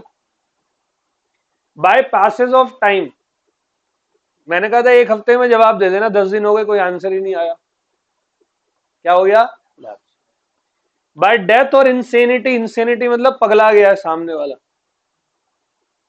ठीक है, या इंसॉल्वेंसी ऑफ द ऑफरर या ऑफरी, कोई भी इंसॉल्वेंट हो गया, या कोई भी मर गया, या कोई भी एक पागल हो गया। अब ए और बी की शादी है 26 फरवरी को, और 23 फरवरी को ए जो है वो पागलों वाली हरकत कर रहा है, छत पे खड़े होके झंडा फहरा रहा है और पाकिस्तान जिंदाबाद के नारे लगा रहा है ना, उल्टी सीधी हरकतें कर रहा है, ज्यादा नहीं बोलूंगा क्लास में। तो मतलब वो सारा वो पगला गया। अब बताओ क्या करेगी वो लड़की प्रेम में? 100% छोड़ना पड़ेगा भाई। क्यों? क्योंकि वो अब इंसेन हो चुका है, इंसेन से थोड़ी कोई शादी करता है, वो बॉलीवुड में करते हैं, असली में नहीं करते। ठीक है, फिर है by failure of the acceptor to fulfil a condition precedent to the acceptor, मतलब ऑफरर ने कोई कंडीशन डाली थी, जैसे ऑफरर ने बोला कि भाई मेरा घर जो है वो फैमिली वाले के लिए, ओनली फैमिली पर्सन ही मेरे घर में, वो भी वेजिटेरियन रह सकते हैं। तुमने कहा ठीक है। अब तुम 4 लड़के शाम को 4 बियर और एक बकरा हाथ में लेते हुए पहुंचे कह रहे बकरा हमारा दोस्त है वो तो ठीक है कोई बात नहीं। तो मैंने कहा कि भाई मैं तो फैमिली की बात, कह रहा हम तो फैमिली है, we 4 are family, we love each other. मगर क्या कहना चाहता है? ठीक है, तो फैमिली इन द सेंस, मैं यहाँ पर क्या कह रहा हूँ भाई, ओनली फैमिली मतलब हस्बैंड वाइफ बच्चे मम्मी पापा, और वो भी वेजिटेरियन। तू बकरा उठा के लिया है, यही हलाल मारेगा यही काटेगा, साले भाग यहाँ से, तो मैं उसको घर नहीं दूंगा, क्योंकि उसने एक्सेप्टेंस जो है वो कंडीशन जो मैंने दी थी उस पे नहीं दी। And the last, second last is counter offer, सबसे तगड़ा बेइज्जती है रिजेक्शन, है ना? वो I love you but I don't हो गया काम, तगड़ी बेइज्जती होती है। ठीक है, ये मत बोलना सर आपको कैसे पता। ठीक है, कह रहे एक्सपीरियंस। नहीं भाई, टचवुड मैंने आज तक किसी को ऑफर दिया ही नहीं, कभी नहीं दिया। आए हैं बहुत सारे, रिलेशनशिप भी रहे हैं एक दो, ठीक है, उससे ज्यादा मैं दिया ही नहीं, मौका ही नहीं लगा। मैं देने वाला था एक को, उसने मुझे दे दिया। मैं कहा चल ये भी अच्छा हुआ, बेइज्जती होने से बच गई। फिर मैंने मना किया उसे, ठीक है। आगे बढ़, this is your unit number 1। अच्छा मैं कुछ बकवास करता हूँ क्लास में, ठीक है, तुम सीरियस मत हुआ करो। यूनिट नंबर 1 जिसको कहते हैं जनरल नेचर ऑफ कॉन्ट्रैक्ट, हो गया पूरा। एक यूनिट की रिवीजन एंड में कराऊंगा, पहले इंस्टीट्यूट के स्टडी मैट पे जा रहा हूँ। घड़ी मत देखो अपनी, आधा घंटा है अभी।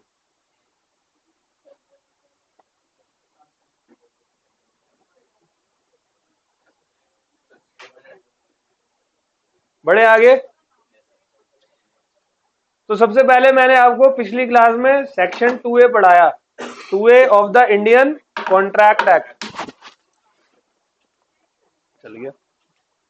देखो जी बेटे, प्लीज शांत हो जाओ, थोड़ी देर की बात है, नहीं तो 1:15 बजा दूंगा, कोई फायदा है।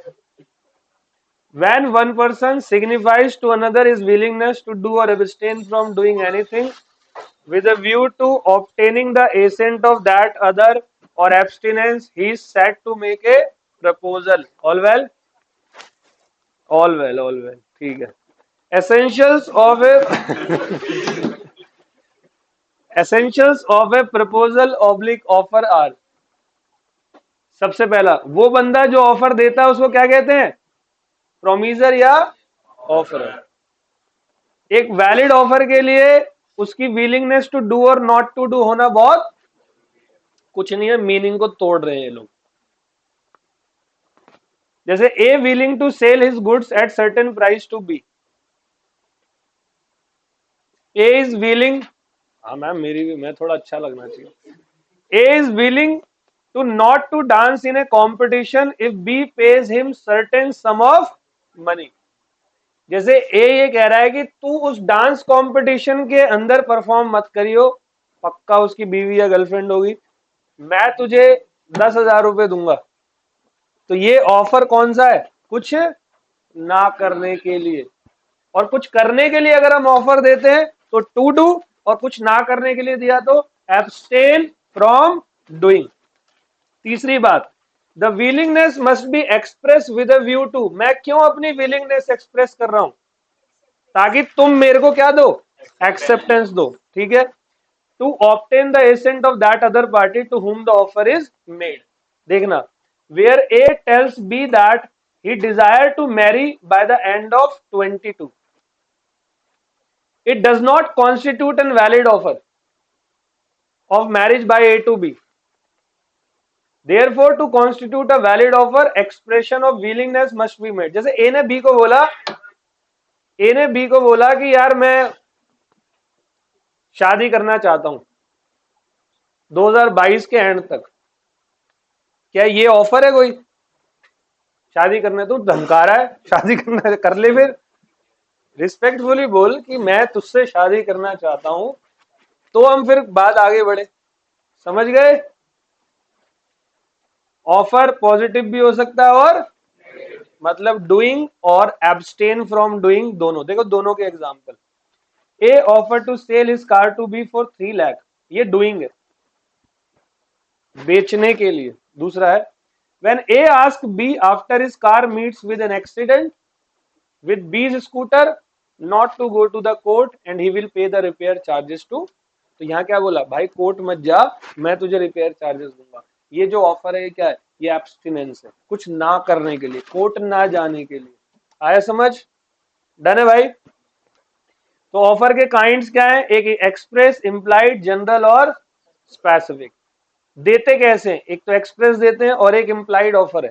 फुली इंप्लाइड ऑफर दे रहा है, बस पैसेंजर के लिए खड़ी है, बस स्टैंड पे इंप्लाइड ऑफर दे रही है कि आओ बैठो फिर चलेंगे हम। जनरल ऑफर आप सब जानते हो, स्पेसिफिक आप सब जानते हो, काउंटर आप जानते हो, क्रॉस आप जानते हो, स्टैंडिंग आप जानते हो। इन पांचों को बताया मैंने। जनरल, स्पेसिफिक, इस पे एक केस बताया था, कौन सा? Carlill versus carbolic. Counter means when one person gives offer another gives second offer. Cross means accidental exchange of. Standing offer मतलब मिल्कमैन और अखबार वाला, न्यूज़पेपर वाला, अदर अदर. ठीक है, तो इन सबको इन्होंने देखो कार्लिल का केस यहां पर बताया. ये स्पेशल और स्पेसिफिक ऑफर मेरा हो गया, और आपका क्रॉस ऑफर आपका हो गया, काउंटर ऑफर आपका हो गया.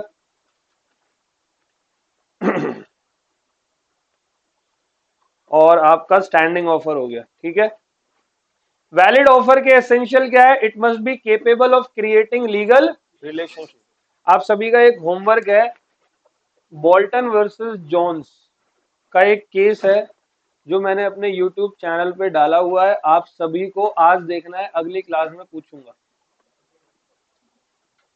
Bolton versus Jones specific offer का होमवर्क है. अगर एक भी करके नहीं आया तो एक क्लास में खड़ा कर दूंगा उल्टा. इज्जत खराब हो जाएगी, बाद में मत बोलना. चलो, क्रॉस, काउंटर और standing offer. Okay. Valid offer के एक काम करूंगा, मैं लिंक भेज दूंगा आपको. ठीक है, ढूंढने से मैं लिंक अभी भेज देता हूँ. मेरा तो चलेगा भाई.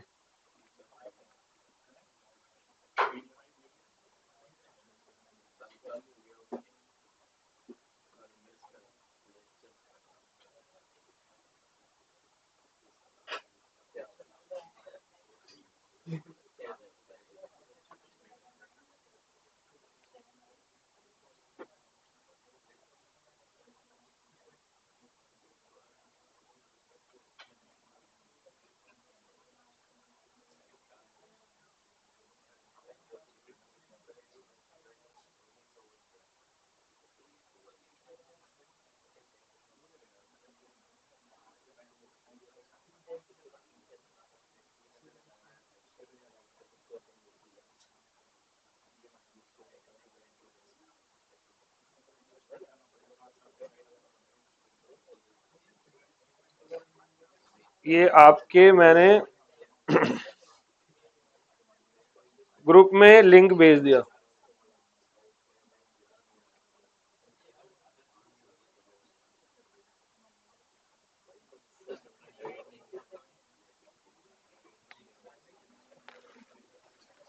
चलो जी, आगे बढ़ते हैं.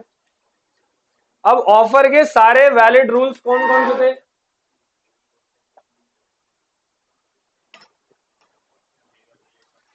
Offer must be made with intention to create.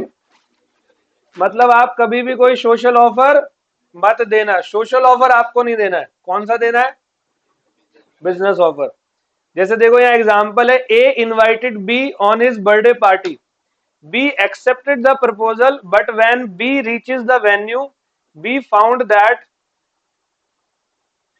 A was not there. He filed the suit against A for recovery of traveling expenses incurred by him to join the birthday party. कह रहा मैं तो आया हूं, तूने party नहीं दी, ये क्या बात है? खर्चा हो गया, ओला कैब में 450 लगे, पैसे दे मुझे. पगले, वो सोशल ऑफर था. कौन सा था? तो सोशल ऑफर आपको नहीं देना है. आपको कौन सा देना है? Business offer. It must be certain, definite and not वेग. वेग मतलब क्या होता है? अनक्लियर. अनक्लियर नहीं होना चाहिए. It must be communicated. सही है. कम्युनिकेटेड में लालमन शुक्ला वर्सेस गौरी दत्त बताया मैंने. लालमन शुक्ला वर्सेस गौरी दत्त में कोई डाउट? चलो आगे बढ़ते हैं. It must be made with a view to obtain the assent. ये मैंने आपको बता दिया ऑफर की मीनिंग के अंदर, कि आपने जब भी किसी को ऑफर दिया हो, आप हमेशा ऑफर इसलिए दे रहे हो ताकि आप सामने वाले की क्या रिसीव करो? एक्सेप्टेंस रिसीव करो, एसेंट रिसीव करो. चलो, ऑफर में बी कंडीशनल. ठीक है. जैसे ही कह रहा है, ऑफरर में ask for payment by RTGS या NEFT. The offeree will have to accept all the terms. मतलब कई बंदों से तुमने एग्रीमेंट किया, उन्होंने कहा देख भाई, पेमेंट मैं सिर्फ आरटीजीएस या एनईएफटी लूंगा ऑनलाइन, और आप कैश लेके पहुंच गए 90 लाख रुपए. ले भाई, तो नहीं ले रहा मैं पैसे कैश, मेरा ब्लैक का काम ही नहीं, या मैं नहीं रखना चाहता कैश. समझ गए? ये 50,000 की गाड़ी खरीदने गए सिक्के लेके सारे 1-1 रुपए के। ओ भाई पागल हो गया, समझ गए? Offer should not contain a term that non compliance which amount to acceptance. मतलब मैंने तुम्हें कह रहा है A propose B to purchase is android mobile for ₹5,000 and if no reply by him in a week, मान लेंगे phone बिक गया। ये क्या बात है?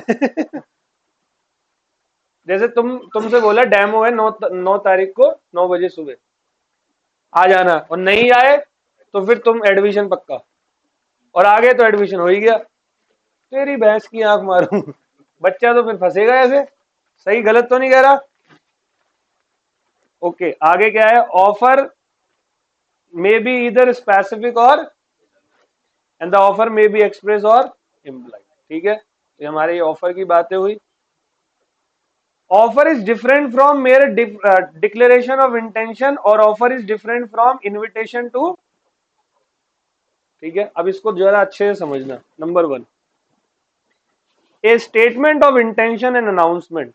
देखो, if father wrote his son about his wish to making him the owner of all his properties mayor a statement of. मतलब एक पापा ने अपने बेटे को मतलब किया कि मैं चाहता हूं कि मैं सारी प्रॉपर्टी तुम्हारे नाम पे कर दूं। ये क्या है? ऑफर है? ये सिर्फ डिक्लेरेशन ऑफ इंटेंशन है। ठीक है, example, an announcement to give scholarship to children scoring more than 95% in 12th board is not an offer. कि भाई आपको स्कॉलरशिप मिलेगी, अनाउंसमेंट की है, जिनके 95% से ज्यादा मार्क्स 12th बोर्ड में आ जाएंगे। अब स्कॉलरशिप क्या, मान लो सब बच्चों के आ गए 95%, तो क्या सबको स्कॉलरशिप मिलेगी? नहीं।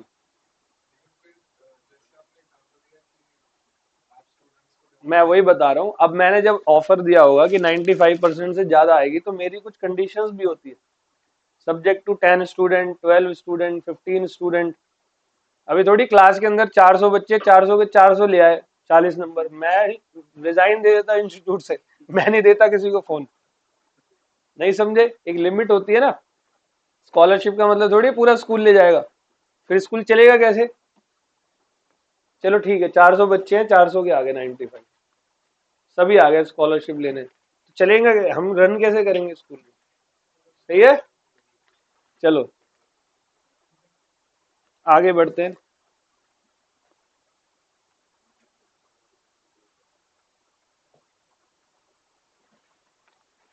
तो offer must be distinguish from an answer to the question. एक केस लॉ था, ये केस लॉ ना आपका हार्वे वर्सेस फेसी, ये आपका एक होमवर्क है। ये नहीं डाला हुआ है, ये आपको पढ़ना है। और अगली क्लास में जैसे रिवीजन कराऊंगा इसके बारे में थोड़ा जानूंगा आपसे, फिर मैं आपको एक्सप्रेस करूंगा। ठीक है, बहुत आसान केस है। तो 2 होमवर्क है आपके, बोल्टन वर्सेस जॉन्स, वो तो आप वीडियो देखना मेरी, मैंने बहुत अच्छे से स्पेसिफाई किया हुआ है वहां पे। और एक आपका गया हार्वे वर्सेस फेसी। ठीक है, तो अभी हमने कई सारे केसेस करे हैं। कौन कौन से? Welfare versus welfare, Lalman Shukla versus Gauri Dutt, और Carlill versus Carbolic small ball, Bolton versus Jones बहुत इंपॉर्टेंट केस है, हार्वे वर्सेस फेसी इंपॉर्टेंट ज्यादा नहीं है, बट आपको रीड करना है एक बार। डन, चलो आगे बढ़ते हैं।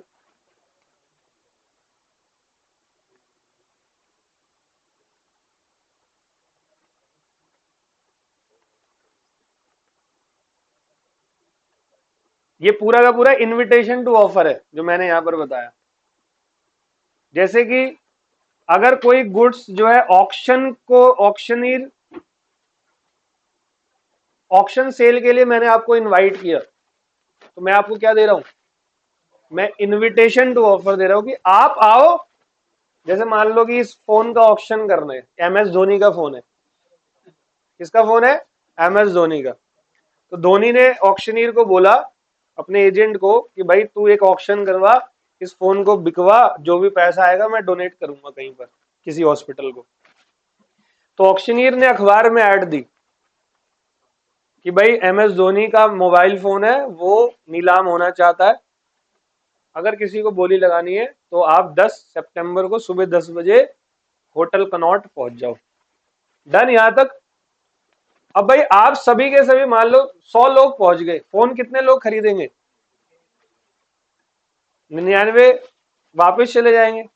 मान लो मैंने ऑफर दिया होता और 100 ने एक्सेप्टेंस दी, तो 100 कॉन्ट्रैक्ट बन गए। फोन किसको देता? एक को। 99 लोग मेरे पे केस नहीं करते थे।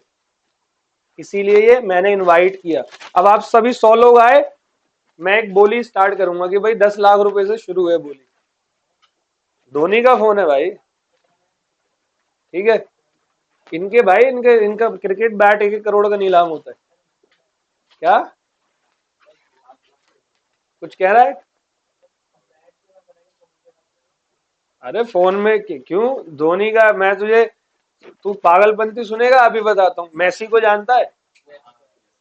मैसी ने एक टिश्यू पेपर यूज किया था और कई करोड़ों में वो नीलाम हुए। तो पगलों की कमी नहीं है भारत में, दुनिया में। कोई बात नहीं, वो पहले ही फ्रेम करा लेगा, ठीक है। तो लोगों की कमी नहीं है भाई। पैसा कई लोगों पे जब लिमिट्स नेसेसिटीज से ऊपर पैसा हो जाता है तो वो यही करते हैं, ऐसे उल्टे उल्टे खर्च करते हैं। मैं ग्रेटर कैलाश में जाता हूँ, कई लोग हैं मेरे जानकार, उनके घरों में जाता हूँ। भाई साहब 40-40 लाख रुपए की पेंटिंग है और तुझे समझ नहीं आएगी वो पेंटिंग, क्योंकि मैंने बड़ी कोशिश कर ली, मेरे को भी नहीं आई समझ। एक पेंटिंग में मैं देख रहा हूँ, मैंने कहा ये क्या है। मैं 2-3 बार गया तो मैं डेली कोशिश करता था समझने की, किसी को बिना बताए कि मैं समझना चाह रहा हूँ। फाइनली पूछ ही लिया मैंने उससे, मैं कहा ये क्या है पेंटिंग? कह रहा यही तो समझने के लिए खरीदी थी। मैंने कितने? कह रहा 40 लाख। मैंने कहा वाह वेरी नाइस। तो पगलों की कमी नहीं है, टेंशन मत ले तू। तो ये 10 लाख का फोन की बोली स्टार्ट होगी, तो मैंने आप लोगों को बुलाया। 10 लाख एक, इतने पीछे से आवाज आई 11 लाख। फिर तीसरा पगला खड़ा हो गया 12 लाख। फिर एक पगली भी आ गई 15 लाख। 25 लाख, 1 2 3, खत्म बोली। 25 वाले को फोन दिया, 25 लाख लिए और बाकी सब अपने अपने घर जाओ। और ये है इनविटेशन टू ऑफर। समझ गए? चलो आगे बढ़ते हैं।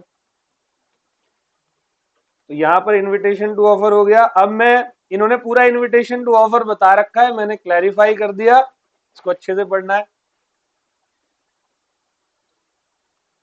अब बात हुई एक्सेप्टेंस की। एक्सेप्टेंस की डेफिनेशन क्या है? When the person to whom the proposal is made, मतलब जिसको प्रपोजल दिया गया था वो बंदा हमारा हमें क्या दे रहा है? अपनी एसेंट दे रहा है। Proposal is set to be accepted, the proposal when accepted becomes a, और प्रॉमिस जैसे ही बनता है कंसीडरेशन वगैरह चेक किया जाएगा, एग्रीमेंट बन गया। एग्रीमेंट बन गया तो अगर बिजनेस एग्रीमेंट है तो क्या बन गया? कॉन्ट्रैक्ट बन गया। कहता when the person to whom proposal is made, for example if A offer to sell his car to B for rupees 2 lakh, here proposal is made to be. The person to whom proposal is made, that is B in the above example, अगर अपनी accent दे देता है तो फिर क्या बन गया? Promise बन गया। डन। आगे बढ़ते हैं। तो लीगल रूल्स एक्सेप्टेंस के सबसे पहले आपको देखने हैं। Acceptance can be given by the person to whom offer is, offer जिसको देंगे एक्सेप्टेंस वही बंदा देगा, कोई और। यहां पर भी वही केस उठ के आएगा, बोल्टन वर्सेस।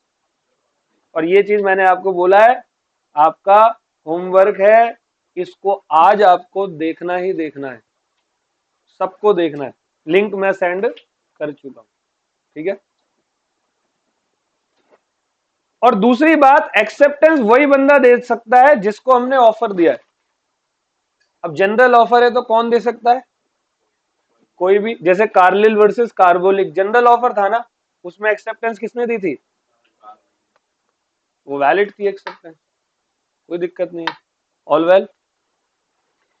दूसरा कहता है acceptance must be absolute and unqualified, वरना ये कौन सा ऑफर हो जाएगा? काउंटर ऑफर हो जाएगा, ऑल वेल। तीसरा,